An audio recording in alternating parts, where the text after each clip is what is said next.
to give people notice. Actually, oh, that's fair. Yeah. You know, going to be everybody can now hear us, so don't swear, don't drop that F-bomb anymore. I don't can swear. It's entirely on me. I'll just get told off for it. So we'll get Leonard into trouble. We can do that. All right. No problem with that. He can always play the brick card and get away with it, though. Yes. You got it. Thank you. You're going to sit nicely into this hangout. This is going to be good. Oh, yes. Right. So everybody, welcome along. We're about 3 minutes away from kind of launching into the show proper. We're just giving you a chance to kind of welcome you along. We've got Andrew English watching from London. We've got Andrew Dickinson joining us. Take it everyone else is drinking in the sunshine. Yes, I'm expecting the viewer count for today to be particularly low, especially in the UK, because here we're enjoying a nice balmy weekend. And from all accounts, touch wood wherever I can, apparently it's going to be like this for the rest of the week and through next bank holiday weekend. What? Not raining on a bank holiday weekend? It makes no sense. It's freaking us out. But then again, this is what happens when you have a royal wedding. You see, our lizard overlords arrange fine weather. That's the way it works. In about 2 days, you're going to have all of the farmers complaining that there's no rain. So, you know, you guys, the Brits will complain. Oh, we're good at it. We're good at it. Yeah, no worries. Yes, so like I said, we're going to dive into the show in a couple of minutes. Just want to give you a couple of updates. First and foremost, thank you very much indeed to everybody who has contributed to our Patreon account. Those people are going to be getting some exclusive stuff over the course of the next 7 days, because as I told you last week, I am part of the new MCM Comic Village panel hosting team for MCM Comic-Con here in the UK. I'm not going to be at the Manchester show at the end of July because they're still kind of organising themselves when it comes to their Comic Village talent, and they're not kind of concentrating on the comic stuff at that show, but they will be doing Scotland and also at London at the end of October. So I'm not going to be at the Manchester show, but certainly looking forward to the next weekend coming. We will be bringing you an MCM report next Sunday. Also, I'll be recording a number of panels, recording a whole bunch of footage from the various things that are happening over the weekend, and I will be posting those on Patreon page first for a couple of days, just as a thank you for everybody who's donated to the Patreon. If you want to head to that page, it's patreon.com/EnglishmanSDCC.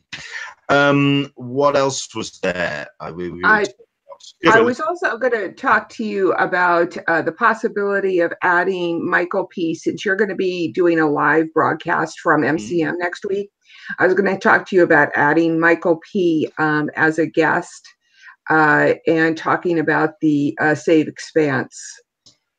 Well, you know, because it does.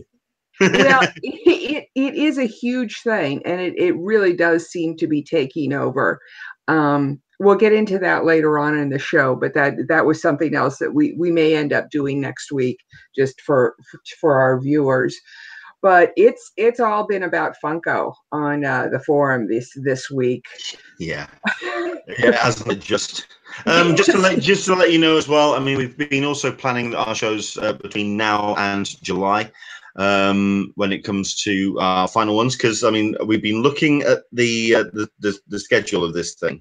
We've got 9 episodes left, or is it kind of 8, including if we also then take away the Monday post-con wrap-up. So we're getting there, man. The fuse is getting lit. But we have ourselves a show that's going to be taking place on the 3rd of June. We're going to be joined by Emily Mobley from Traveling Stories, and also Tom Waltz from IDW Publishing, going to be talking about their fantastic sweepstake and everything that they've been getting ready for San Diego Comic-Con.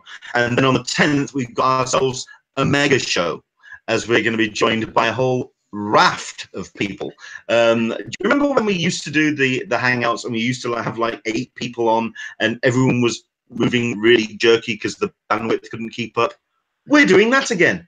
We're going to be basically having a whole bunch of bloggers who are going to be joining us. Hopefully going to be having, joined by Tony Kim. Hopefully going to be joined by the Nerd Foo. Hopefully going to be joined by the Geekery. Going to be basically talking about what they get into and what they get out of things like San Diego Comic-Con. So what they focus on, what they look into, how they approach their conventions. So you're going to be having a kind of like a bloggers mega show that's going to be taking place. That's going to be on the 10th.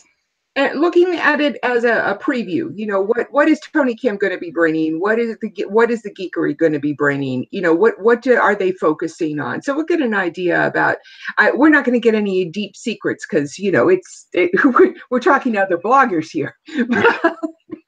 After all, but you know, the Geekery, I imagine, is going to be talking about fandoms, and Tony's going to be talking about his clothing line. I'm also hoping that we'll get some word on maybe he's planning some parties. Fingers crossed. The man knows how to throw a good shindig. Oh, so absolutely. Fingers crossed on that. Yeah. Okay. I mean, we're 2 minutes past, so we'll dive in. Welcome everybody to Talkin Comic-Con, a cup of tea with an Englishman in San Diego. So like I say, the sun is out, so no cup of tea for today. Pints of water are around. I'm trying to hydrate at this point because it is just very, very nicely warm here in the UK. Hopefully it's lovely where you are as well. Hope you've enjoyed your weekend so far. The Q&A is up and running, and the chat room is up and running on YouTube. So please do jump in on that if there's any questions that you have, anything you want us to talk about this weekend. As always, it's your show. It's a roundtable event, so please do jump in with anything you want to cover. We've got a whole bunch of stuff that we want to get into, including Funko Fundays, which of course was announced this week, with a very interesting announcement about how or when they're going to be announcing that sale. We're also going to be talking about Deadpool 2 briefly, although I don't think myself and Alyssa have actually seen it. No, so that may be it. That may be our contribution about Deadpool 2. Well, we'll get to that later. We'll get to absolutely. We're going to be talking about DC streaming services. We're going to be talking about Comic-Con news. We're going to get into all of that. But we also have ourselves some great guests this week. We have ourselves my regular partner in crime, Alyssa Franks from the Friends of Comic-Con Forum. Hello, Alyssa. How are you? You know, just packing. The week of June is going to be interesting for the hangout. I'm hoping that the first weekend, the first show in June, I'll be able to do a live report from 5 Points Festival in New York City, courtesy of Mike Leventhal, a longtime friend of the hangout. He may actually even join us for a hello, a wave and a hello, but I've heard some really interesting stuff about that convention. It's very niche and art and fun, independent kind of a convention. So I'm looking forward to seeing that. Not a full weekend convention, you know, maybe a day, you know, a couple of hours if you happen to be in the New York City area around the 1st of June. Excellent stuff. So yeah, that should be fun. Okay. As always, like I say, the chat room's up and running. So if you have any questions, especially of our guest, a first timer here on the Hangout, so it's a pleasure to welcome along Steve Kirk from InterGalactiCon. I want to make sure I get that right because I got it wrong about 4 times last week. I just tripped over myself every single time I tried to say it, but I think I got it right that time. Hello there, Steve. Welcome along. Yes, in the immortal words of Obi-Wan Kenobi, hello there. Hello. It's a pleasure to have you join us. Oh, thank you for having me. You were introduced to us by Aaron Neighbors, but I got the word about this event from Dan Berry, who's been keeping his eyes open, especially considering it's another event that's taking place in San Diego, which is exciting in itself because it's starting to make, well, I mean, San Diego already is kind of like a nice little hub for some very exciting events. Not only the Grand Pumbaa of Comic-Con International, but also smaller events like yourself. It's your first one for the InterGalactiCon, but it's not your first time hosting a party, as it were. Yeah, tell us about yourself. Yeah, so I originally pursued a career in IT and technology, and that's all fine and great. So that's what I went to university for, and it's fantastic. That's boring. But in the midst of all that, I got involved with we'll call it a computer security conference, to use the polite terminology. Fair enough. What was originally a very small show, it kind of literally started out as a party and then grew into a full-fledged conference called DEF CON, which is known as possibly the largest hacking con in the world at this point.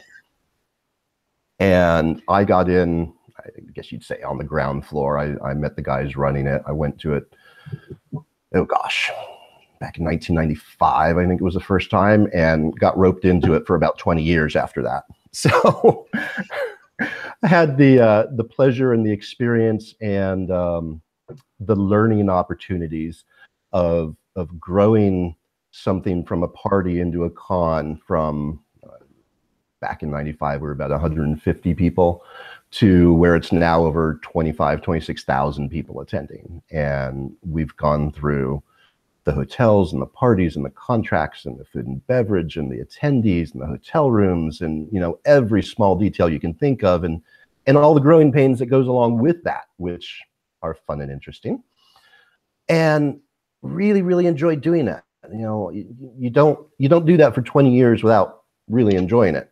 At least hopefully. And I put that aside for a couple of years. I went to go focus on my career for a little bit.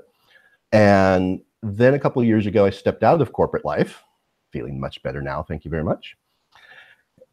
And realized, got the opportunity to sit back and go, what do I like doing? What's fun in life for me? And realized I miss running cons. And I don't necessarily want to go back to DEF CON. I retired. I had to retire twice to get away from it. And,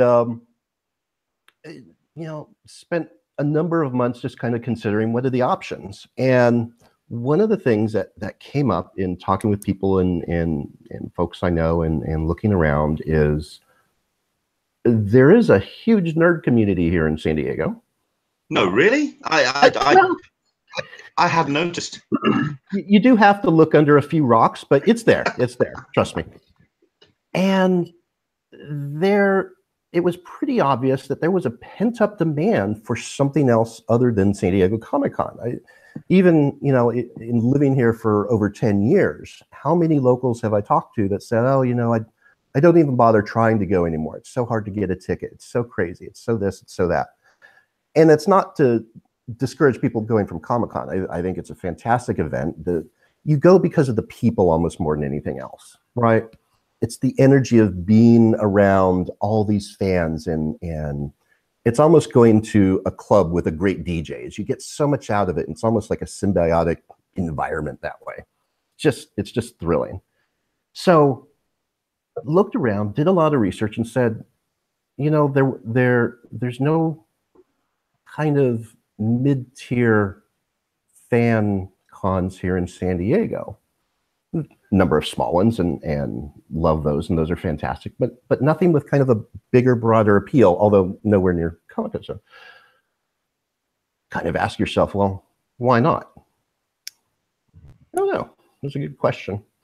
Well, I can run cons. I've done that for a few years. Kind of like doing that.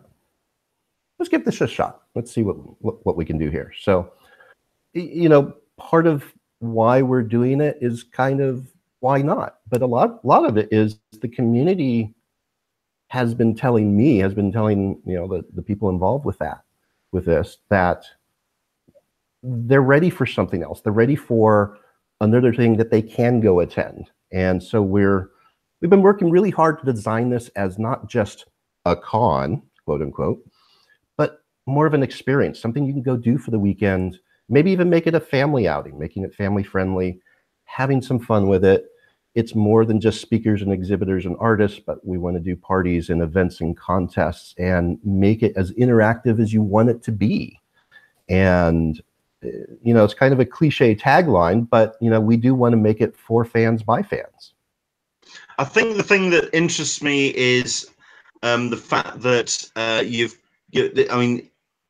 you kind of read the initial press release that you sent out, and it comes off as, oh, this is our first con, but it's not. It's something you know what to do. It's very obviously a very slickly and professionally put together event in that there's a real sense of we know what we're doing. This is not something that, because I think a lot of things that have happened over the last month or so, people have felt possibly a little discouraged by first-time conventions and felt that some of the airs come out of the balloon. And I think a good, strong event can really kind of bring that back up again. And I think that's where this convention can definitely help in that regard. No, you're absolutely right. And I've run into people who are very interested in InterGalactiCon and what we have to potentially bring, but they are kind of shy about it because they've, exactly to your point, I've heard people go, well, maybe we'll see if you do a year 2. And I get that. I mean, you've been disappointed with, little cons popping up here and there, and they don't meet your expectations. I understand it. And, people want to wait. Don't even go ahead at all. Oh, right, yeah. So I get that. It's a fair assessment. And, the best I can do is, all right, let me prove it. That's all I can do, right?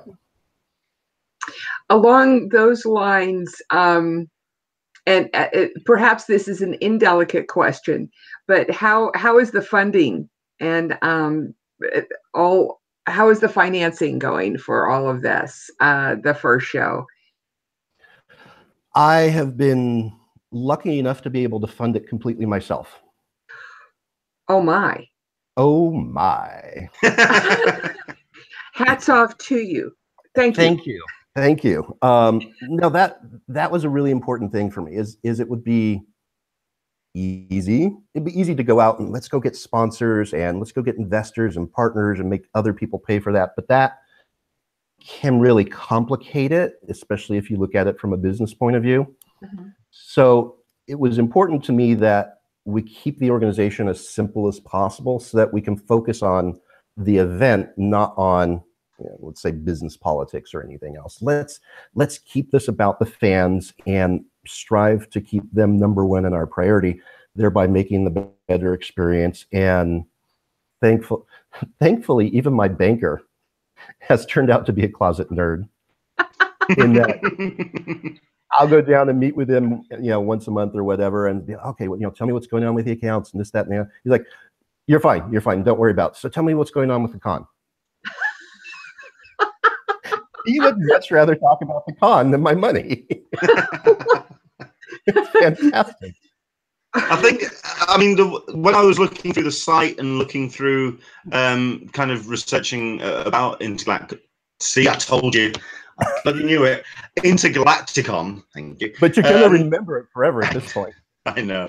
It is the lack of, the absence of, like the corporate sponsors, your logos left, right, and center. It's just nicely clean and it's streamlined and it just works. I mean, we've got a couple of comments that are coming through already. Well, number one, first, we've got Sir Lister of Snake. Good Lord, are you related to the Monopoly Man?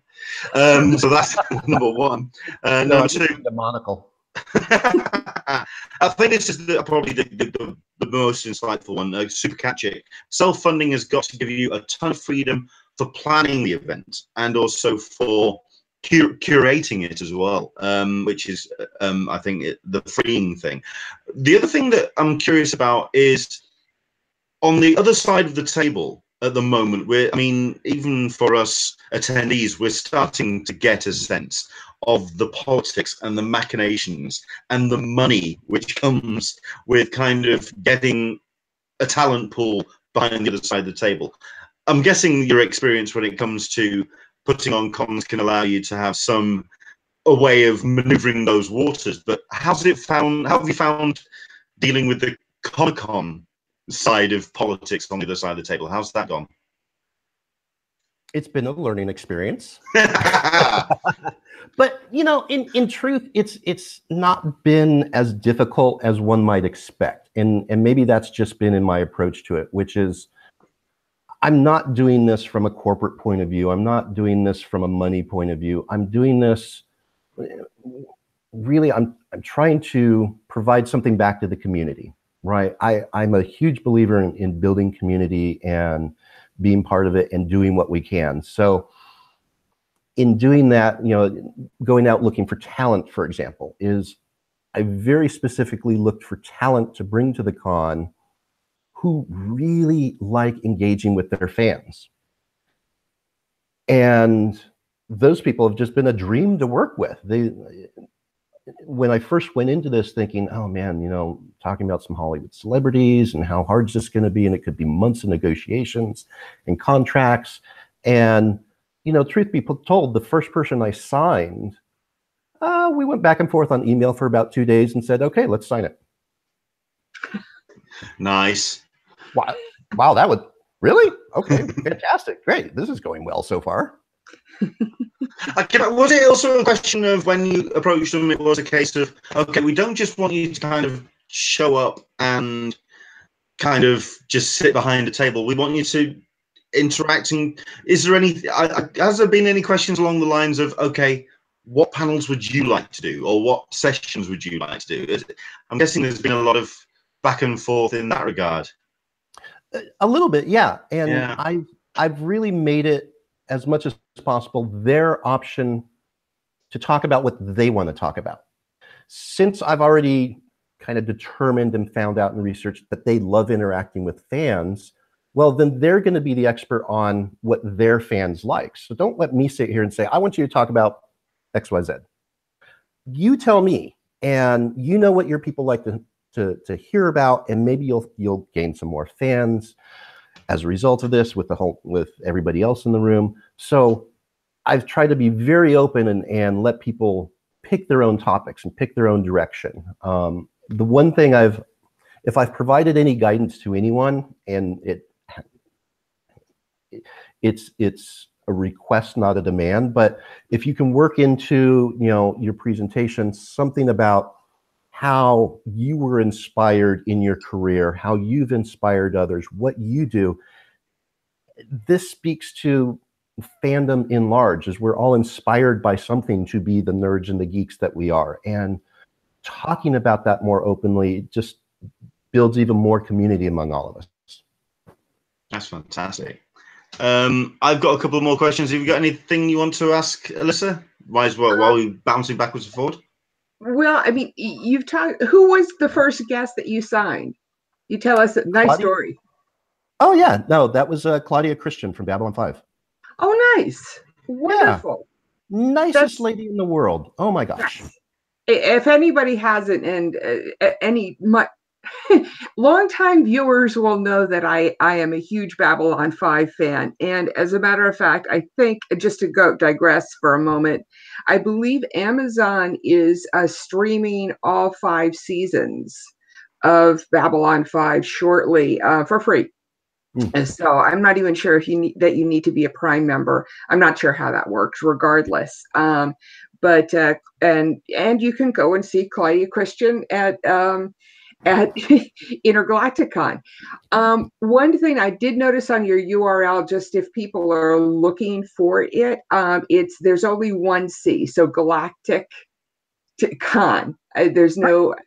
It's one word, not two. Yes. Exactly. So that was interesting, because I was trying to call up just so I can get an idea about your website. It sounds fascinating. What other panels and what other celebrities are you personally looking forward to seeing? I want to see them all, but I'm biased, so that doesn't count. To be fair. The other celebrities we've got a gentleman named Colin Cantwell. Not necessarily a household name, but he's really only started doing the con circuit in kind of the last year or two. But he was the original designer of the Death Star and the X-Wing and the Star Destroyer. Nice. And he worked on a number of other movies doing various visual effects and graphics in his early career, and then went off in another direction. And now that he's retired, he's bringing out his original artwork that he designed back with George Lucas back in the day, and getting out and talking about his experiences. And he's just, a fantastic, just down-to-earth human being with this amazing geek cred to him. And, I love hearing the story about how there was a design element situation, which led to the trench on the Death Star. And those types of stories are just gold to people, right? So yes. Colin's going to be absolutely amazing. And then you guys are actually the first people I get to talk to about the next announcement, which we just sent out a press release this week.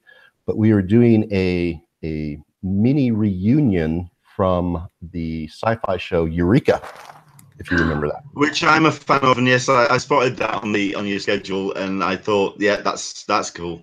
That's cool. Yeah, that was. But then I'm a Colin Ferguson fan anyway. The man really should be on television more. He really should. I love the man, and we got Colin Ferguson and Niall Matter. Still working on maybe a third one. Don't know yet. We're waiting on schedules. If we can get a third one in there, I'd love it. So. But we've got Colin and Niall confirmed, and they're going to be there. And again, just fantastic people. Love their personalities. Love how they love their audience. And kind of the way I've talked about celebrities is I'm looking for people who don't want to sit on the other side of the velvet rope, if that makes sense. Mm-hmm. So those are going to be great. And then more kind of regular folks who are coming. I've got the brand officer from a game company called Insomniac Games, who did Ratchet and Clank, and they're also doing the new Spider-Man PS4 game. And Ryan's going to come down and talk about his life, his career. He's also a competitive Ironman athlete. And this is where kind of that theme of inspiration gets back into things, is what he's done, how it's influenced him, and maybe there's good stories that somebody picks up on out of that and whatnot.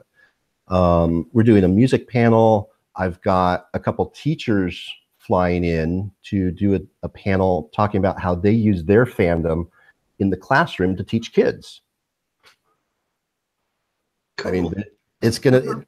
I mean, it's not the hot, sexy topic, but this is real life, and this is how, this passion that we all have, we see it applied in incredibly productive ways. It's going to affect the next generation of kids, and these guys are really passionate about their comics and their movies and whatnot. And so I think hearing how they apply that in the classroom is going to just be fascinating.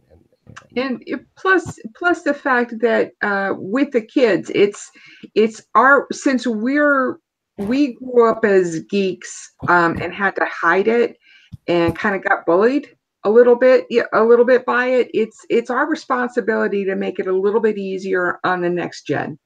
Oh, you're absolutely right. I applaud you for promoting that. That's wonderful.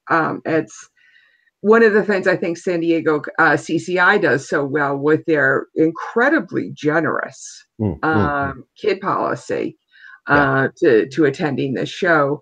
What is your kid policy? We love kids. We love kids. You can't eat a whole one. No. But no, we're making it a family-friendly event. We love families to come out. I mean, the truth is, nerds are getting older, getting married, and having children. Mm-hmm. So we do have what we call a youngling pass. So very easy to bring kids and get them in. And we want to encourage that. We don't want parents to have to say, I have to leave the kids at home or whatnot. No, this will be fine. We're going to have lots of space in the convention area. So you need to bring a stroller, bring a stroller. It's not a big deal. We've got space. You can sit down. We're going to bring in furniture so you can sit down and take a load off. So you name it. We're really trying, like I said, we're trying to think of this as an experience that we're building so that people do have a good time, not just in the content, but just being there. Maybe, good energy, good feelings. We're taking care of this for you. We're including this. So. You certainly present a very the image of a very competently run con, and especially with the DEF CON background. I mean, comparatively to the fan run convention that failed recently, that just kind of left a bad taste in everybody's mouth. And it's nice that you're reassuring us that that's not the case here. Why June 15th? Why that time? I could make up a story, but you want to know the real answer? Yeah, sure. That's the weekend the hotel gave us. Understood. Venue is important. Totally. We went into this. My meeting planner lives out in New Mexico, and she and I worked on this a year ago, and she flew into town, and we toured a bunch of hotels looking at space and, how would the flow go and where would we put things and so on and so forth. And we looked at town and country last, but already kind of in my head, I'm like, I kind of think this might be the place. And when we were both there, we were like, yeah, this is it. And this kind of first year con problems is on one hand, we're looking at this as a long-term relationship. We want to be at a hotel for many years, because with DEF CON, we've gone through the pain of changing hotels and we know what that's like. So if we can find a place that has the space that we can grow into over the next 3 to 5 years, fantastic. That means developing a relationship with that hotel. So in the first year of contract negotiations, I'd love this weekend. And the hotel goes, well, you can't have it. What can I have? And, it's like building any relationship. Occasionally you have to compromise. And so we ended up with June 15th, which was frankly about as late as I wanted to go, because I really didn't want to get too close to Comic-Con.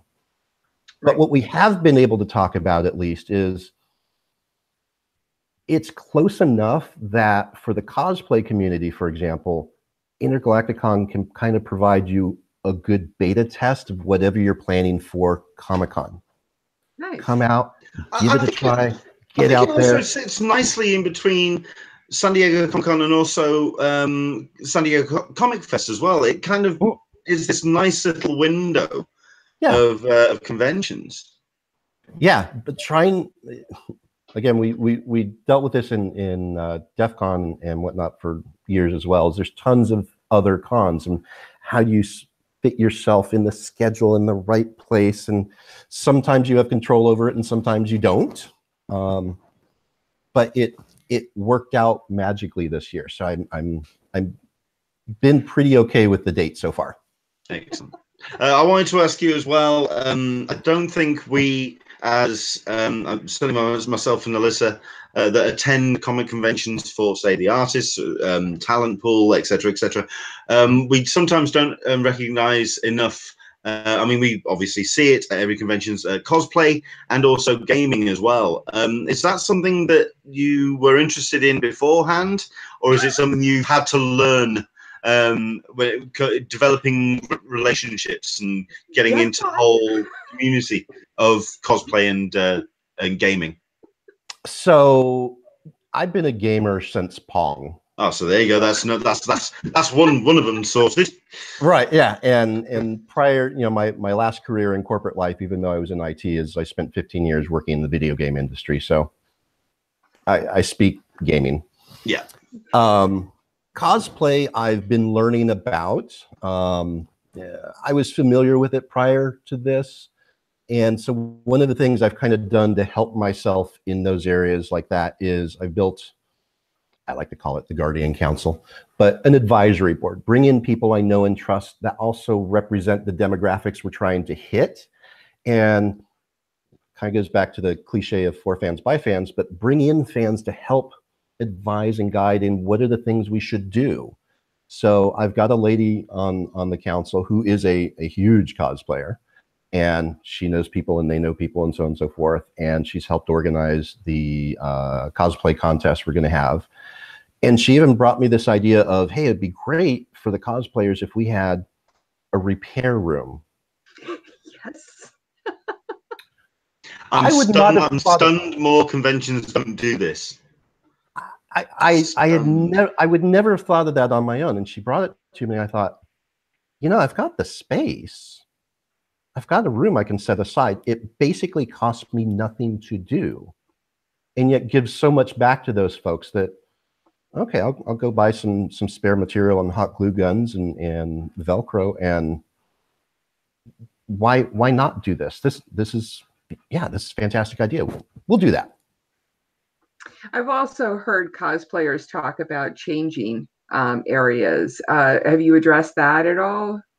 I'm going to try and get a couple of screens for the repair room. So if people do need a little bit of privacy, great. I can provide something for some quick changes. I think the full-on changes, you're probably going to need to go back to your hotel room because you've got, a trunk full of this, that, and accessories, and you're going to need probably more privacy for that. So this year, it's a prototype year. We'll start, small, to be fair. Let's do this in baby steps and see what we learn and just adjust every year going out. And not just from a learning point of view, but, the culture and the community will change. So we need to keep up with that as well. What's been the biggest surprise in putting this first year on that you come across? This is going to sound weird, but how easy it's been. I expected a lot more hurdles and a lot more contract issues and a lot more groundwork. Everything just fell into place with this. The hotel contract, the celebrities, the speakers. I've got waiting lists for speakers and exhibitors. I've still got people applying to be exhibitors today.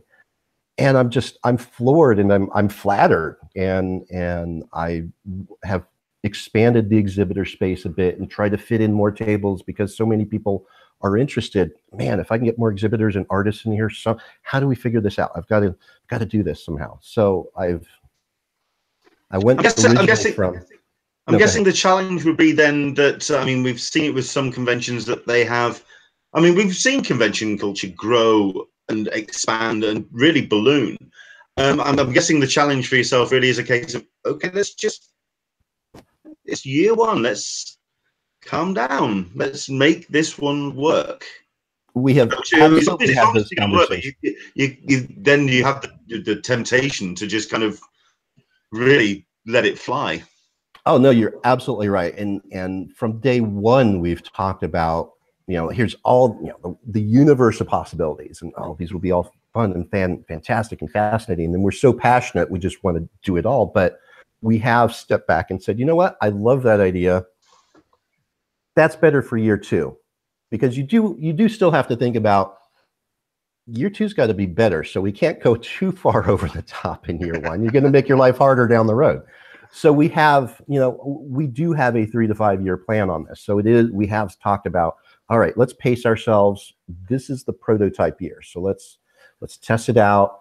Keep it, this year really is kind of a day and a half con if you count the VIP party. So then next year we'll go to a full weekend format. And once we've got that foundation built, that will be easier to do. And it kind of even goes back to that idea of people are hesitant about the first year con. Well, second year con, now we can blow it out a little bit better. People have more confidence. It'll be more artists, exhibitors, speakers, events, parties, whatever. So got to keep getting bigger over time to an extent. Fair enough. So, where are you at the moment in terms of your planning? How nailed down is everything at the moment? Like you say, you've still got people applying. How many gaps in the pinboard have you got? Everything is pretty tight right now. At this point, I think of it as 3 weeks away. It's really technically 4, but good planning. Don't back up to that last date. Merchandise is coming in, schedules are set, checks are being written. At this point, I've looked at my schedule that I've been writing up over the last year, and we're doing exactly the things within the last 30 days that we should be doing. There's not things that have been delayed and, we're behind on things. Everything is at, the schedule's set, the exhibitors are set, hotel's ready, we've got this on deck, these guys are ready. Everything's in the chute, and there's still a lot of little details to kind of finish up and wrap up, but they're the details that we should be doing at this point, and it feels both insane and good at the same time. Okay. We have a couple of questions on the Q&A.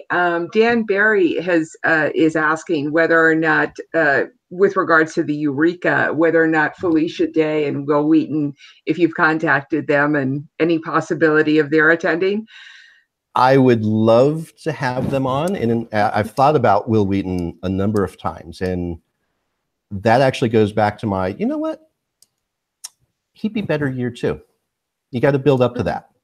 And there are some people, both celebrities and vendors, and I understand and respect this, which may have that attitude of, you're a little small for me to bother with this year. And I don't mean that in a harsh way, but it does have to be worth their time. So there are people I've kind of got on a wish list that, once we go to a full weekend format, it'll be better for them and better for the fans. That makes sense. Let's have a look. We got Super Catchick, who's really enthusiastic about your idea of a repair room. I don't know how many times I've had to try and fix a cosplay in a bathroom stall. It's awful. A repair room is the best. Lots of exclamation points. So absolutely a thumbs up for that one. Let's see. I mean, people are just really kind of sounding enthusiastic about this, especially the Babylon 5 content. Even started a nice little conversation about the show and how what's going on in terms of remastering it, and so they went off and had their own little conversation about that. So yeah, obviously it's a show that has a lot of love, and yeah, like I say, I'm a fan as well. So yeah, it's sounding. No, it's not. It is going to be an amazing weekend from everything that we've seen, and certainly speaking to you, it's what I'm encouraged by is that it is coming from such a place of love of the fandoms. I think that's just what's really kind of selling it for me. So I'm absolutely going to be following this with lots of interest. So very much. I mean, we'd love to have you on possibly after the show. Sure. Just talk about how it went and how, what you learned from the show and how it all transpired. I think that'd be cool. I'd love to come on. I mean, I love doing podcasts and YouTubes anytime. So excellent. Go on, Alyssa. I love your website. Did you do that? Thank you. I am smart enough to have somebody else do it for me. Okay.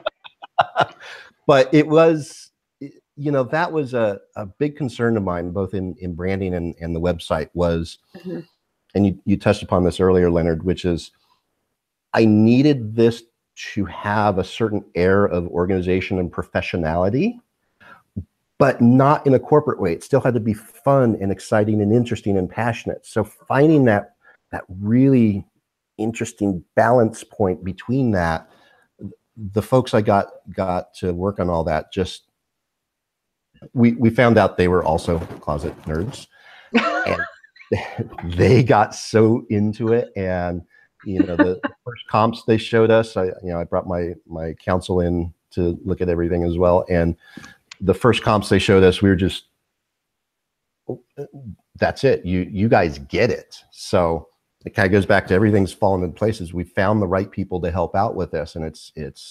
If people haven't checked out your website, it really appeals to me as being the quintessential well-designed site for a convention. The cosplay section, I'm just looking at it right now, is some great pictures, but also, of course, so it really is very, very well done. And it's a pleasure to see the presentation done in a professional manner.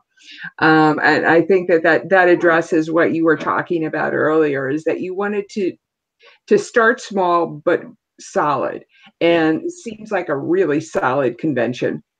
So as Leonard was beginning to say, where and this is a way of leading into, if you could spell out your website, because it's in really small letters behind you. All right. Yes. It's InterGalactiCon. So if you think about it, it's InterGalactic ON, and then SD for San Diego.com. So InterGalactiConSD.com.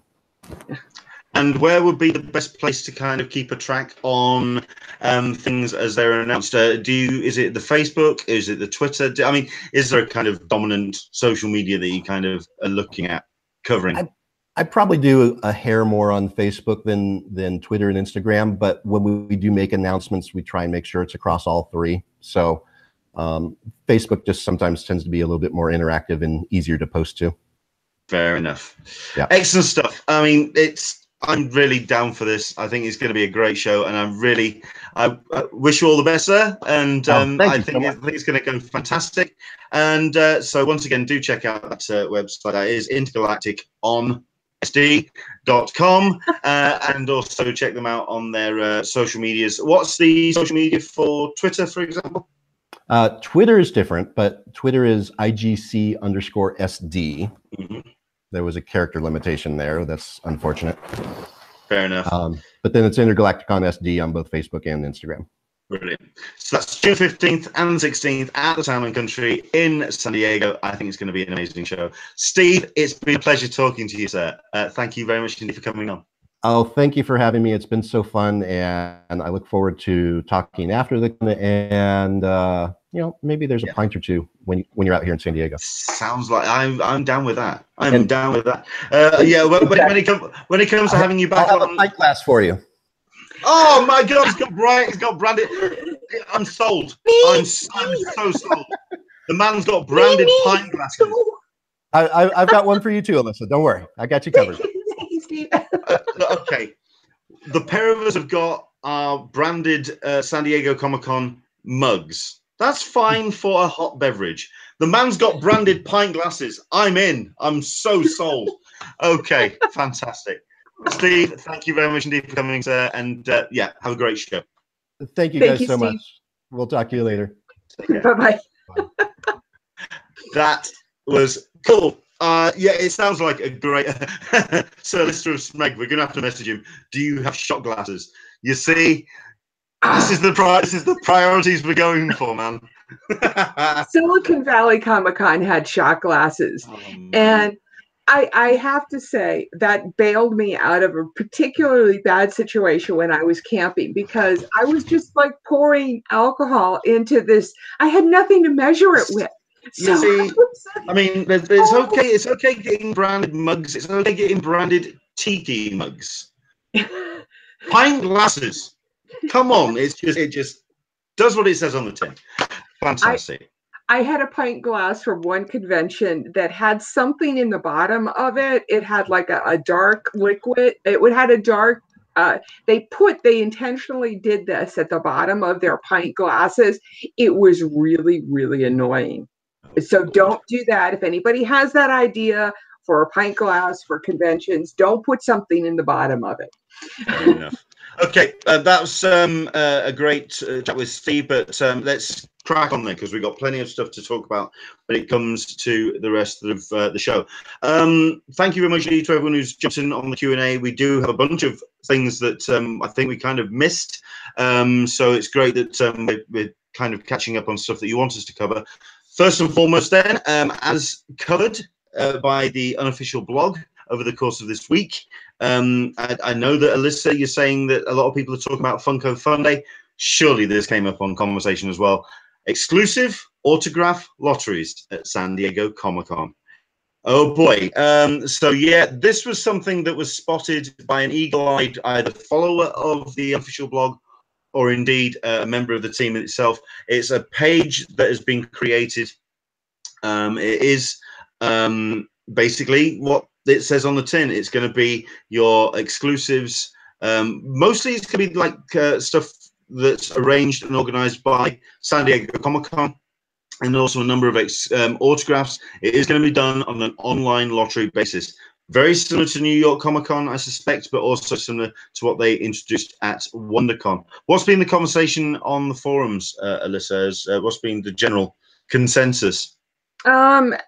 It's pretty standard. The response, to be honest, is pretty standard. A lot of people don't like the lotteries. Because I find that interesting because, I mean, the unofficial blog did do a poll on Twitter asking what people's thoughts. I did quite like the fact that they didn't put we like it, we don't like it, and they didn't put a third option. There wasn't it's like, right, okay, pick one. Come on, stop, don't sit on the fence. Do you want it or not? And it seemed to be positive, actually. People were up for it. Well, I think that a lot of people do like in general, people like the idea of a lottery because it's a minimal investment, a time investment. But that also means that somebody who isn't as invested in the Babylon 5 franchise, just because that's prominent in my mind, aren't going to put, they will put their names into that lottery, whereas and possibly win, whereas the fanatical fan won't. So that is inherently the problem, and I can understand that. I mean, can you imagine the exclusives? The whole culture around the merchandise exclusives that is out there. I can't imagine, I mean, the Wednesday night lining up for Thursday, it's going to be, I'm not sure how the exclusives and the flippers and all of that, how that little industry is going to adjust and work through this. And what WonderCon has also shown us is how they're going to deal with the no-shows. Yeah. So, which was kind of tried to be tackled by New York Comic Con, because they've been doing this for a couple of years now. This particular method, we've spoken to David Glanzer before. The conventions learn from each other. They see what other conventions do. They see how they shift and maneuver and kind of work with issues such as no shows. At the end of the day, they are coming in a couple of, I'd say, a year or so after a number of other events have tried it. They're seeing how things can work, and they see how the procedures work. I'm curious it's going through your member ID account, so it is purely for people who are definitely attending. And not only that, but it's also going to be a way for them to use the RFID for the no-shows. I think they're going to be able to track how that works in real time. So I think, I mean, at the end of the day, they've got to announce it officially. It's a portal that's been spotted by the unofficial blog. Let's find out what the actual CCI announcement is going to be. I can imagine after this is dropped, it's going to be this week, possibly in place of the special guest announcement tomorrow, possibly. We'll find out. We will find out. Yeah. Go on. I'm not a fan of it. I'm not a fan of it at all. And I'm also kind of not a real huge fan of the blog for dropping this information. Really? Well, it's news. I say no. This needs to get out. No. I mean, if they found the site and they found the page and absolutely, but it isn't announced. We don't know the details. All it's doing is getting us all worked up about stuff that we don't have any details for. And now we're all focusing on this and Funko, and Funko, the Funko Funday tickets, which are going to be on sale on the 22nd, which is this Tuesday. Okay, we'll get to that. Indeterminate time. Yeah. So between 10 and 2. So you've got this whole focus on exclusives and signings and all of this going on now when we don't have as much information about it. I guess, I don't know. It's an unformed idea. So. I mean, let's go to the Q&A. I mean, what's your thoughts on this? At the end of the day, do you agree with Alyssa that it should have been held back until we actually get some official word from CCI? What's your take on how exclusives have worked online at other conventions? yeah, do jump in. So Lister of Smeg, you've got to look at this through CCI's point of view. For them, it's win-win. It gets rid of some lines, and in terms of people not knowing the show, signing up, it just means more exposure for the show. So there's one. He's also pointed out that it was 85% in favour on the unofficial blogs. Poll of it. Owain Mason saying of 1,125 votes, which is not an insignificant number. So it gives a decent sense of what their audience. Michael P. Leonard, CCI should always stay away ahead of this type of thing. Well, then they should be very careful when they go live on a website portal. At the end of the day, it's something that they've posted. I can imagine that there's going to be something that they've got running, which kind of keeps an eye on the CCI page, which keeps an eye on changes. So just new pages and stuff. So, yeah. Let's have a look. Mark Serby, I'm all for lottery on signings. Hello, Mark. Welcome along. I think it works. It plays well to the person who's a little bit more laid back about the convention, but for that person who absolutely wants the newest Transformer, for example, it's going to be a real problem because they're, how are they going to set it up so they can get that one golden, the golden ball, the icon of their entire con. And I think that's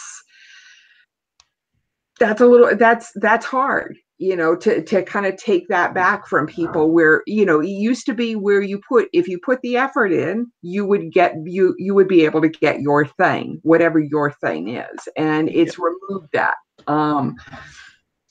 Fair enough. Let's hope the other, the overflow panels, the overflow lines work well for people. Sure. Michael P, they could put out a quick announcement saying that they are going to release more info. Yeah, possibly, but at the end of the day, I think they're going to just wait on an official launch of the thing.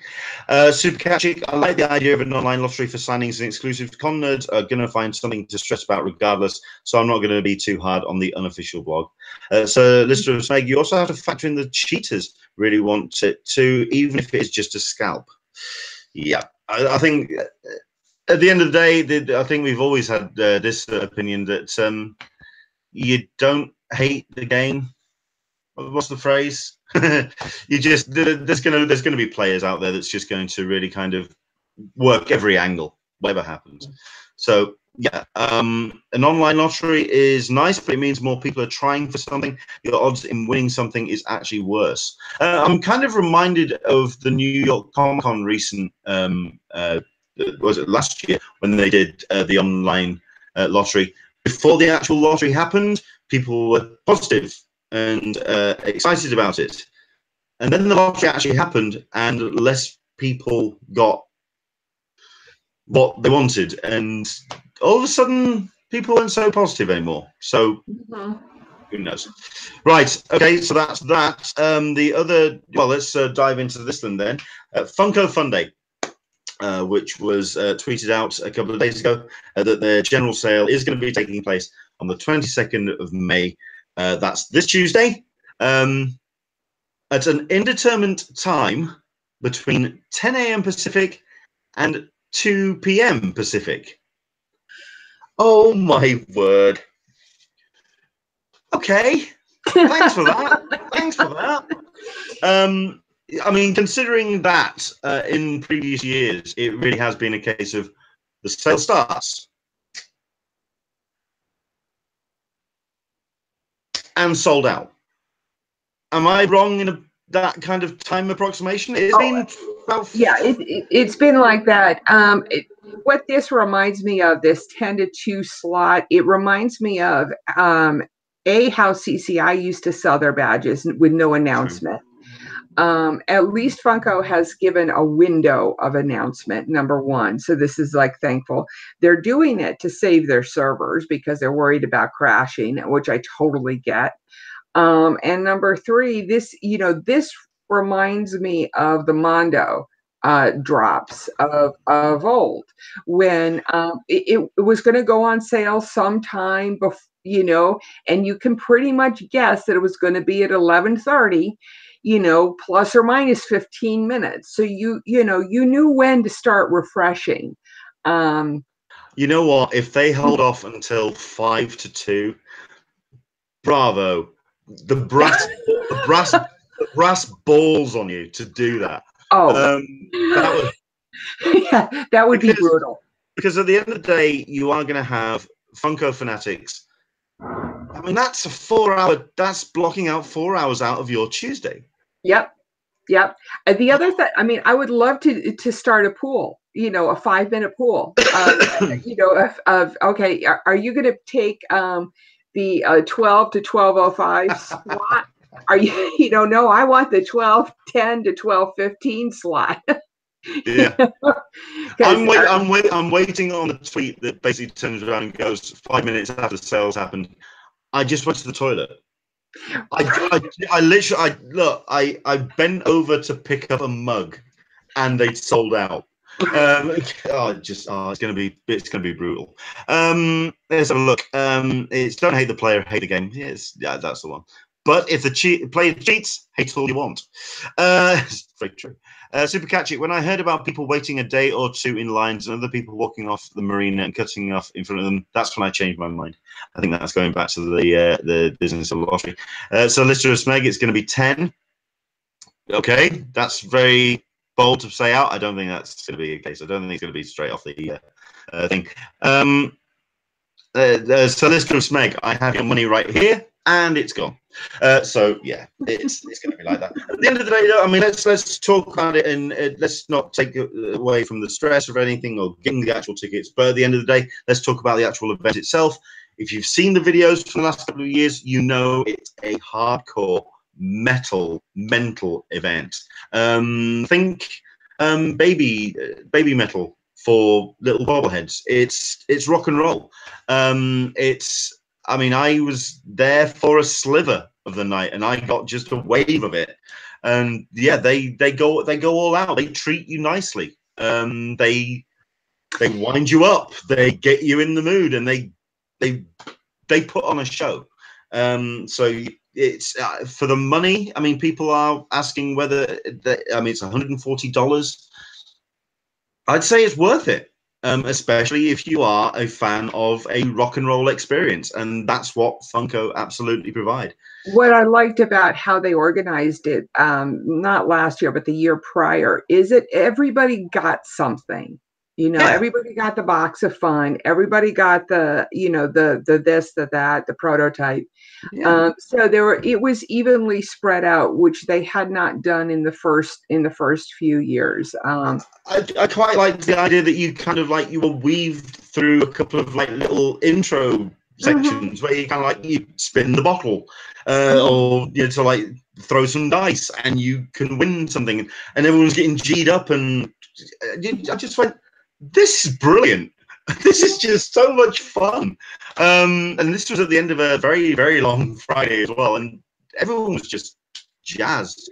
I mean, if the whole room it's like someone was going around with a car battery and just going, zzz, wake up, here we go. Zzz. How just changing the topic here for a little bit. How do we find out that there's no Woot stock? That is something I was about to share on the screen right now. This is a tweet that went out from Paul Store, that went out 3 days ago. This is stating, unfortunately, due to scheduling availability issues, there will not be a Woot stock at this year's SDCC. We tried to make it work, but it's just not going to happen for 2018. Yeah, we're bummed about it too. Why do I get the sneaking suspicion that they went to venue or they went to organize something and they just left it too late?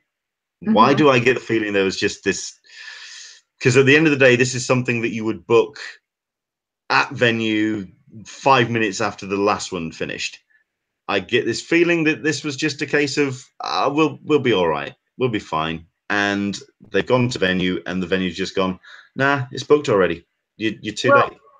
It also could be, I mean, because I've heard this from a number of other people too, is that the venue may have wanted, not about this particular convention, but this particular event, but that the venue may have wanted too much money. True. You know, it's possible. It's possible. I mean, then again, we've kind of seen that with because Nerdist didn't do one last year, and I heard that there was a similar issue last year. That basically that they know they've got captive audience, and I think it's almost they've assumed that they're just going to come back. Mm-hmm. Although, admittedly, Andrew Dickinson, who is one of the biggest Paul and Storm fans, he's really upset about this, which fair enough, is understandable. He's saying that the Balboa Theatre is down as booked out, which means, yeah, at the end of the day, it's something's happening there. So who knows? Yeah, but that's no Wootstock for this year. Okay.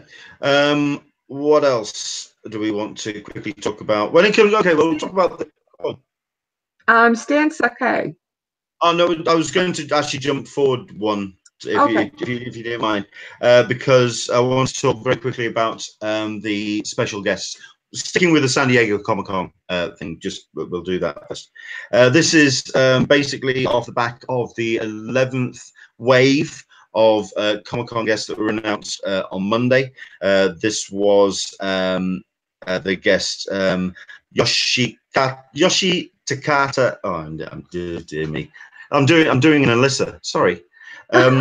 Yoshitaka Amano, who's the illustrator designer behind Sandman Dream Hunter and Vampire Hunter D.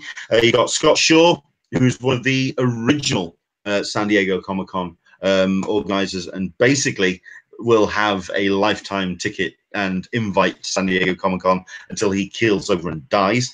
Larry Stroman, who's the artist writer behind Tribe, and also the artist behind Alien Legion and X Factor, very good artist indeed. And Shannon Wheeler, who, you know, I've read Too Much Coffee Man and I'm a fan, but the moment that news dropped, all of a sudden my retweets came from Shannon Wheeler fans. So no, they're excited. So it's good. I will say that through looking at the lists, there are a number of people that I feel are worth pointing out, considering of upcoming things that are taking place in over the course of the next 12 months. Jim Lee obviously is going to be a big draw. Jeff Lemire is going to be a big draw. Joelle Jones is going to be huge, especially off the back of several books that she's got planned later on this year. But a lot of them are kind of when you talk about special guests at conventions, this is very much a San Diego Comic-Con list. It's very literary. It's very kind of closed, if that's a word I could use. It's very much the Comic-Con gang, if you know what I mean. There's not many new names on there which kind of jump out and go, we're welcoming new names into the bloodstream, as it were.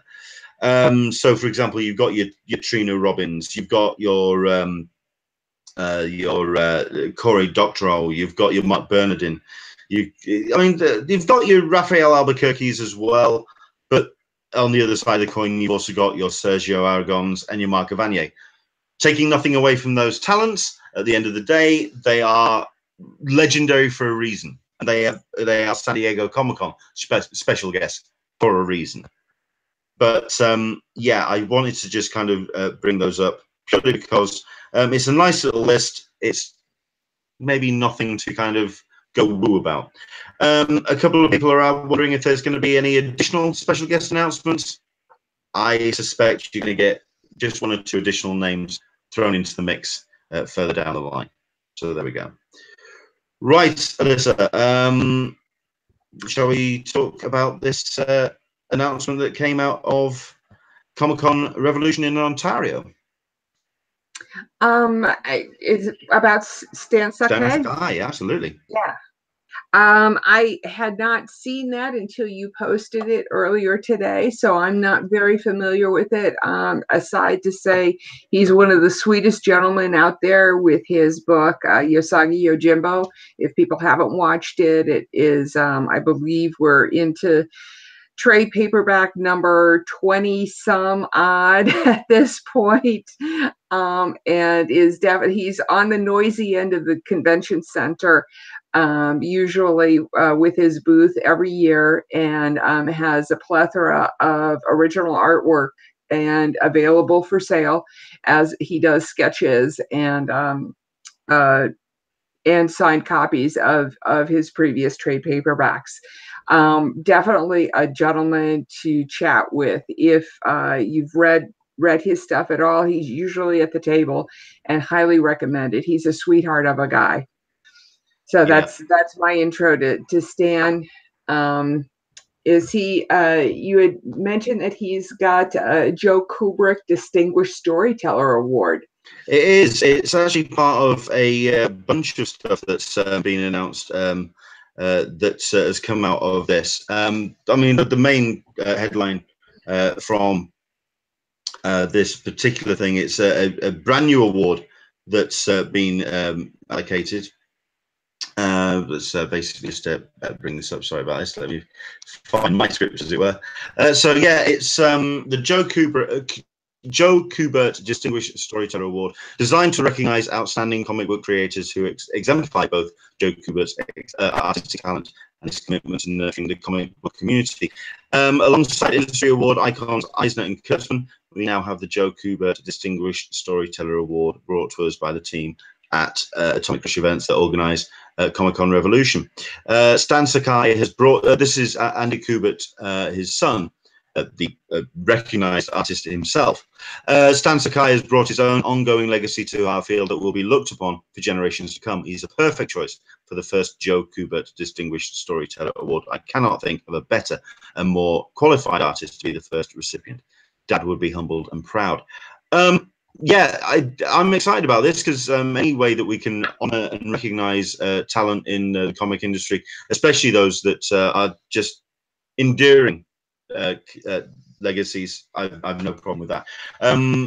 The announcement and the presentation of that award was actually recorded by Dan Berry, so we should have that up on video, and we're going to be creating a post about that. Should be online either later on tonight or tomorrow.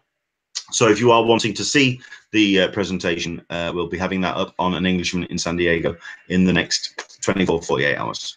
I am going to deviate from the script here because Andrew Dickinson brought up a good topic that we've been following, and it really deserves a circle back.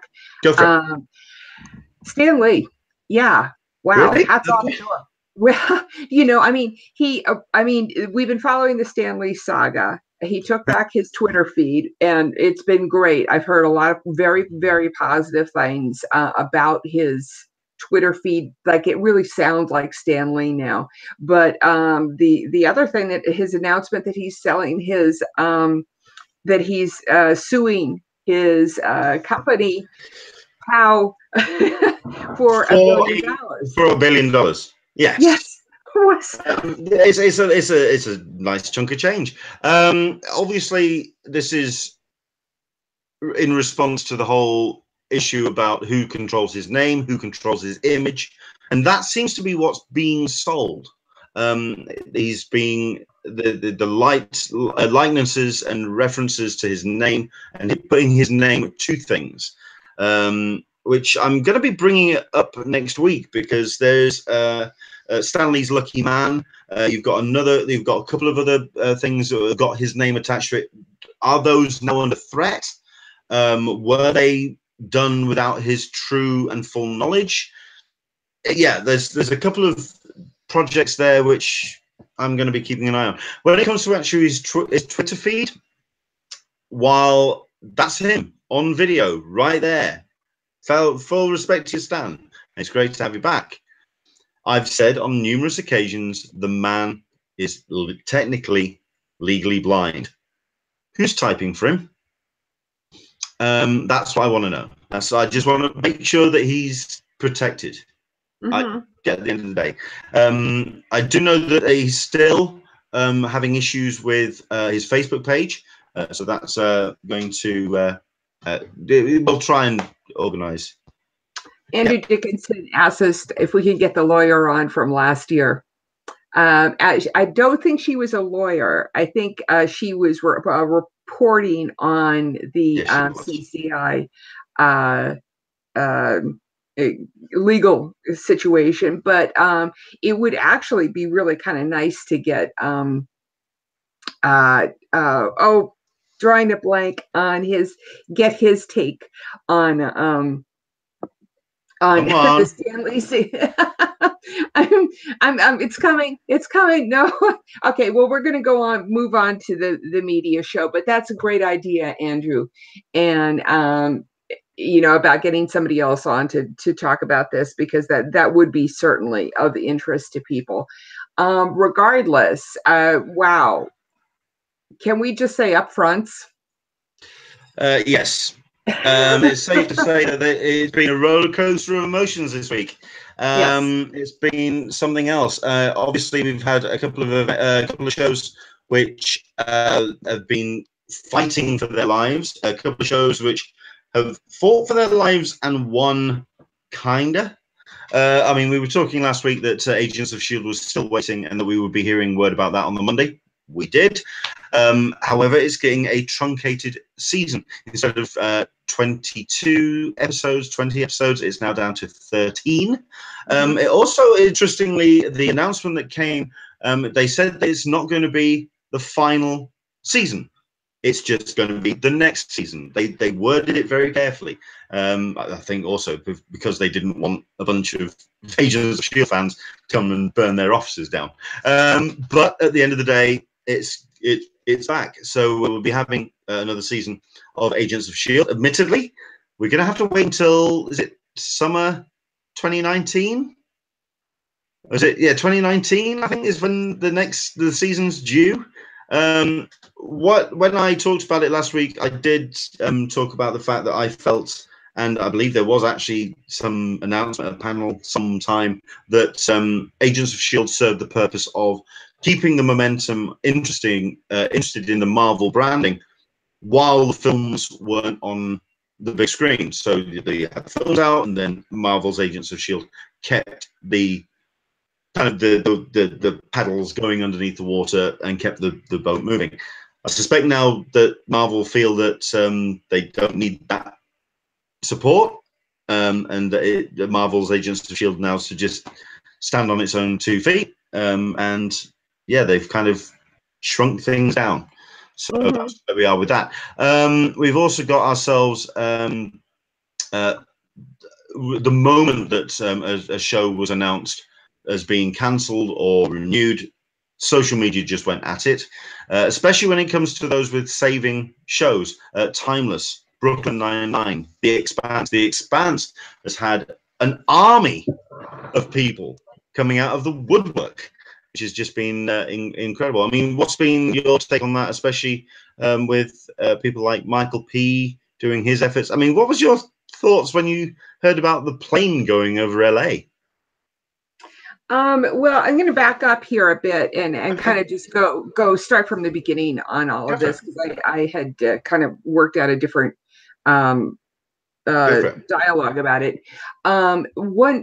With regards to all of the upfronts, kind of what Variety summed it up really well, and I'm going to I'll post the link to that, because it's a very worthwhile article for people to read. But the tagline, the log online for the 18 and 19 network TV development season is, quote, "A glamorous business in the throes of transition grapples with unseen forces of distribution and the empire-building ambitions of its alpha executive leaders." Huge concept, and it goes to talking about what I had mentioned last week, which was it's all changing. the models are changing, and we don't know how things are going to play out with regards to all of our shows, whether or not our shows will be dependent upon their fan base to get hyped and worked up. Will the network studios, like they're doing with The Expanse, cancel these shows and hope that the fan base has this big publicity push with the Save the Expanse Twitter feeds that are going out, and the airplane on top of the Amazon studios? Is it going to be dependent upon us as fans to promote these shows when they threaten to cancel it? I think that's an interesting idea, which is a little scary, because then you'll get shows that like Lucifer. It's a good show. I would love to see it again, and there's a possible home for it in the DC streaming service, as you mentioned earlier, Leonard.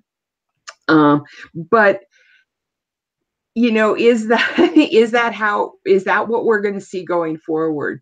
That there's that aspect of it, and then there's the other aspect of it, which this Variety article, and let me just post that link for people here. I was just about to do that myself, but if you've got it to hand, go for it.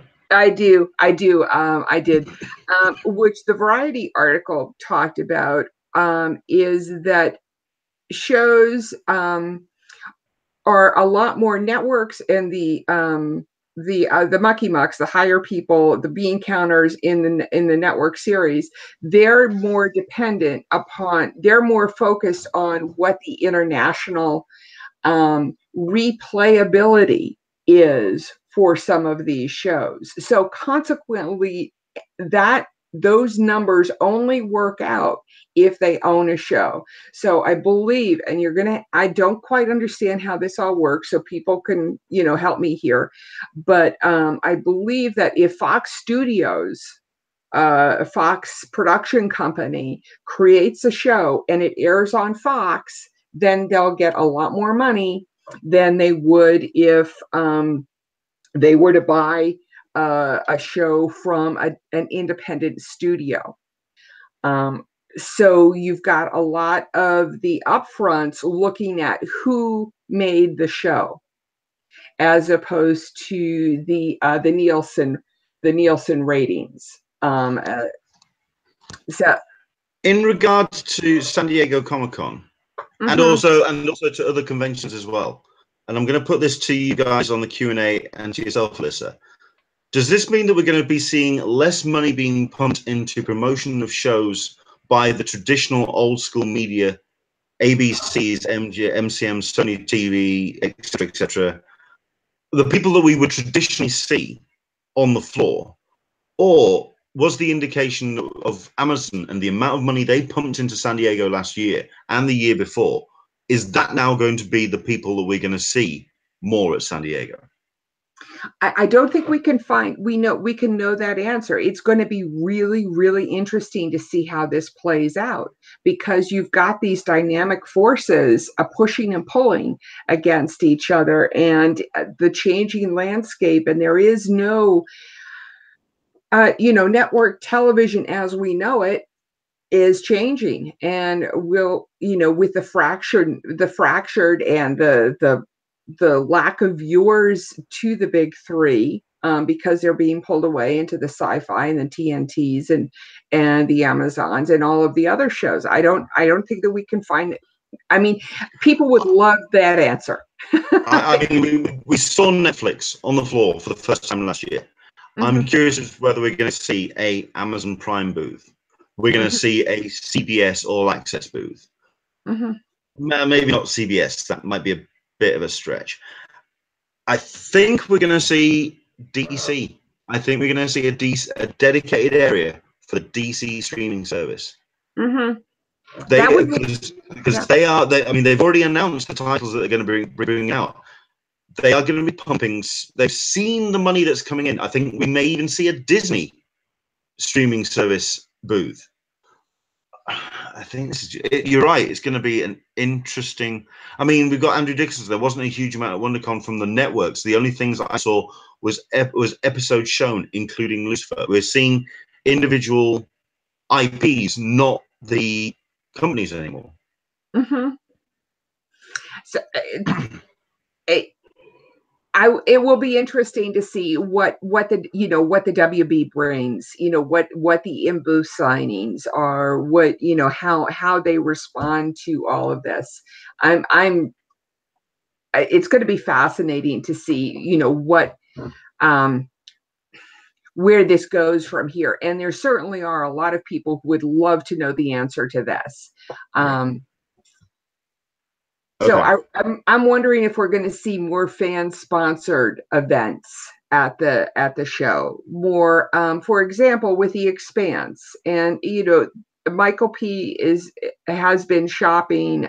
For example, he's been shopping a panel around to a number of different cons, a fan Expanse panel, and he's gotten a lot of support from the cast and production of The Expanse and the writers to shop this around. Yeah, I think we may also see a lot of off-site. I am now more interested in that Petco Park off-site which we know was being put together by a production team. That's going to be really, instead of it just being a bunch of stuff thrown into Petco, that's going to be a really interesting area to pay attention to, because I think a lot of things are going to throw up there which are going to attract a lot of people's attention. Yeah, I still want Amazon or Netflix to take over Ballroom 20 on Sunday. They could drop the money. They've got the money. They could drop the money on it. Well, we've talked about this before as well. At the end of the day, Netflix, they put their money into their products. They kind of work on word of mouth. There's not a massive amount when it comes to their advertising, but I mean, that's why I think a lot of us were stunned that they even invested as much as they did at San Diego last year. But it's obviously paid off. They're seeing.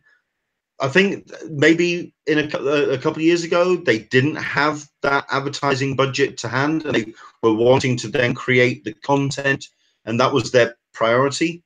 But now it's a case of there is so much content, you have to let people know, and the only way you're going to do that is advertising, and indeed things like San Diego Comic-Con. Michael P. Netflix did New York Comic-Con before they ever did San Diego Comic-Con. Yes, but don't forget what they actually did at New York Comic-Con. It weren't huge. It wasn't huge. It was dipping their toe in the water. So I think last year was the first one they went. Well, no, they did a Deadpool panel the first year, and I have to say, and a lot of the crew showed up from the Deadpool who were producing the Deadpool.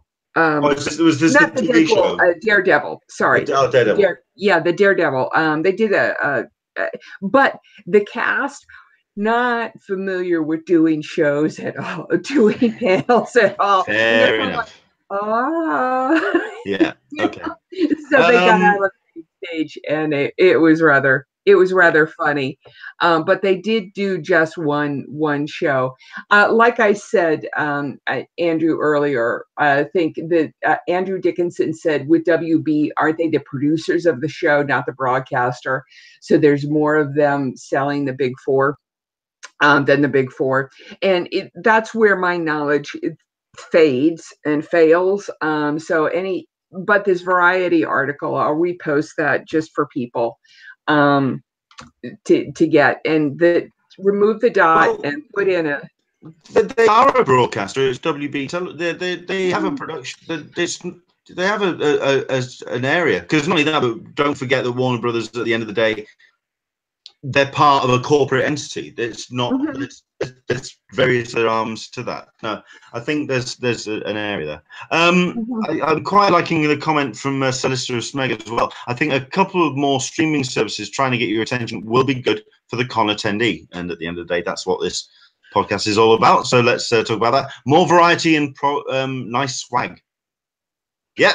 Any freebies to get people's attention? I'm down with that. Like I say, I still think we're going to get lots and lots of those little promo codes and lots of cards thrown all over the place. So yeah. Let's see what else. Ian the Geek, I'm still watching Lost in Space. There's so much to see on Netflix, except for Metal Alchemist live action. We don't talk about that one. Ooh, okay, nice little snap back there. I've been watching Lost in Space as well. I'm up for it. I'm about 2/3 of the way through the season. I've actually got it saved on my computer. I'm going to watch it while I'm down at MCon next weekend. So there we go. I will say that a number of people who have not watched the Expanse show in the past and they've tuned into it, a number of hardcore science people, science fiction, icons in the con industry have watched the Expanse and have been like, wow. So a lot of these shows are coming back around and we're starting, people are starting to watch them now that they've gotten into the second season. I think a lot of people don't want to watch a new show because they're afraid it's going to get canceled. So that's an idea out there. So I'm going to put this to all the Deadpool people. I'm going to put this out there to everybody who watched Deadpool 2. Which one did you like better, Deadpool 1 or Deadpool 2? Because we're going for non-spoilery, since both. I don't think we can talk about Deadpool. I think we're just gonna have to skip it this week and come back to it until we've seen it. No, we can. We'll try next week. But I know my schedule is like, I got family coming in. My son is graduating from high school. Yes. Well, okay, we've got Michael P saying 2, Andrew Dickinson number 1, just Andrew English both Deadpool, so he's on the fence on that one. Ian the Geek Deadpool 2, Scott 1 by just a little bit. Angela Copley, me and my husband vote for 2. Yeah, that counts as 2 votes. So okay, we're airing towards the Deadpool 2. I'm up for seeing it hopefully tomorrow, so fingers crossed I'll get the chance. But at the end of the day, I am going to go see Solo this week, which I'm stunned that we're not talking about. We will talk about it. The big question for me is going to be whether or not fans will, longtime watchers will know that I made my mother watch Deadpool 1. This is an 86-year-old woman. And she was like, well, that's interesting. So I'm going to see if she wants to go see Deadpool 2 when she visits next week. We'll see. I'll report back next Sunday to actually find out whether or not she actually wants to go see it again, enjoyed it enough. Next week in television, are we there? Yeah, we could talk about that. I'm really interested in this that you've mentioned, that we are going to be seeing a 4-episode drop on this Friday of Toys That Made Us Season 2. We talked about this last week, the last season. I fell in love with this show so hard, so hard. We've got Lego, Star Trek, Transformers, and Sanrio who are behind Hello Kitty. I mean, come on. Yeah. That's just stunning. I'm down with this. I'm up for it. Absolutely. It's and if you look at the trailers, it's written well. It's done in the way of the first. There was a science fiction show, that comic history show that Robert Kirkman did a few months ago, and it's right up there production wise with that. This is, if you just like Legos, if you just like Star Trek, they're gonna have to think how to cover Lego in an hour. I mean, come on. Yeah. Or the Star Trek franchise. I mean, last year, I believe last season they did the Star Wars franchise, and now they're doing Trek. So it's about the toys. I mean, the drama behind Star Wars made it for a really interesting story, because of the way that the companies weren't interested, how the contracts were organized, especially when it got round to Empire Strikes Back. It made for a great narrative as an episode. I'm curious to see how the Star Trek one's going to hold up against that. Transformers will. I mean, at the end of the day, the story behind how Transformers was made, that's just going to be an interesting episode all on its own. But the Trek was the first one that really came in, you know, after G.I. Joe, you know, and after that kind of thing. Trek was, you know, was the first real science fiction stuff that came out. I mean, you probably can correct me, and there's probably, oh, well, these people came out, but Trek was the first big one that came out and it goes into the, it outlines this in the preview that it showed, which was saying that you can't just stick a sticker on an old toy and rebrand it as a Trek toy. You have to develop your own toys for the Trek audience. And I think that innovation in the 60s, in the mid 60s was fascinating. Anyway, I think the thing about that series as well, and as it showed from the first season, it doesn't hide anything. The episode about Barbie was one of the best documentaries I've seen, and it didn't hold back. The makers just went, we're making this thing, we're going to put it out there. I mean, yeah, Angela Copley, I'm still haunted by that chair in the Barbie episode. yes. It's brilliant. It's incredible. Yeah, I'm up for it. You want to cover the season wraps? Yeah, we got 3 shows that are ending this week. Flash and Brooklyn Nine-Nine. Everybody's heard the stories about Brooklyn Nine-Nine being picked up. But their season finales are happening this week, so you may want to tune in for that. The Krypton one is interesting. We got I think they're really doing a publicity push for this, because we've got, I believe one of our writers is going to be doing, got an advanced screening of it, and is going to be doing an article on it, which will come out shortly after the embargo lifts. But it's rare. I mean, I shouldn't say it's rare, but it's rare that I, as a venue, get those screenings. So they're really trying to reach out to people and get those out there. So that's one of those series that it's like Lost in Space. I've got to watch this, and I just don't have the time. I'm going to wrap up everything by just a warning. Bouncy ball finals are happening. So there's like, whoa, Celtics, whoa, Cavaliers, whoa, bounce. That was a travel. But also just a bit of warning, this year is every 4 years we go through this, and the rest of the world goes crazy for this English European football thing that we call soccer. So anyway, that's going to be happening this summer too. Yes, the reason why we're getting Ant-Man and the Wasp a full month late. Yes. Because they don't want it to clash with the Euros. Yeah, it's the big sporting event. I mean, we kind of had this with Doctor Who and the Olympics. They scheduled it. They didn't want to schedule Doctor Who against the Olympics, but in their wisdom, that's what they do. Yeah, it happens. We have to get through it. Yeah, and I just want to put it on people's radars so that they're aware that it's out there, and that there's going to be competition, and so you take the time and you up your Netflix subscription and to high def, and you watch Lost in Space and Hulu. I still got to watch season 2 of Handmaid's Tale, and all of that. So that's my week, and it looks like we've gone kind of long.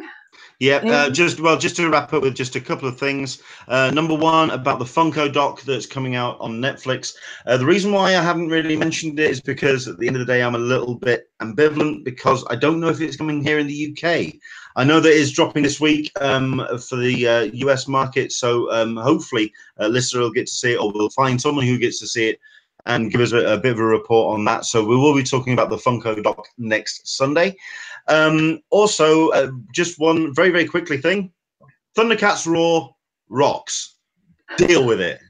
All right? I like it. I like it. So there, that's done. Right. Thank you very much indeed. Right. So thank you very much indeed for watching. Hope you've enjoyed it. Thank you very much indeed to Steve Kirk for coming on. That was such a cool thing for him to do. And also it sounds like such an engaged show. So it sounds really clued on.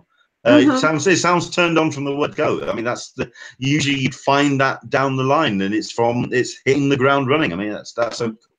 Where can people find you online, Alyssa? I am always to be found at my website, friendsofcc.com, both the forum and the blog. Probably the forum is the best place to find me. Send me a PM there. But, well, I don't do the Twitter very much. You know, I mean, I try, but, you know, I'll tune into the Twitter and then I'll see like, I don't know, 20 notifications. And I'm like, okay, oops. Well, this is where you need to get somebody from the forum to just run the Twitter for you. Well, you know, I'm really good at delegating, but to be honest with you, it's more of my voice. You know, that's why I keep to that. Anyway, you're a dictator. Yeah, so you're a dictator. That's fair enough. Well, you know, anarchy has to have a leader. That's all I can say. You know, you've got to spend one. So, anyway, moving on. Where can people find you, Leonard? You can find me online on EnglishmanInSanDiego.com and, of course, on all the social medias on Englishman STCC. Next weekend, you'll be able to find me at MCM Comic-Con in London at the XL. We're running two panels, or I'm running two panels. On the Friday, I'm going to be speaking to 4 amazing artists, 2 of which are personal heroes of mine. So looking forward to speaking to Liam Sharp, who's the artist behind The Brave and the Bold. We're going to be talking to Jeff Darrow, who's the guy, the mastermind behind Shaolin Cowboy and Hard Boiled, and also production artwork on The Matrix. Any of the really cool stuff in The Matrix, that was all Jeff Darrow.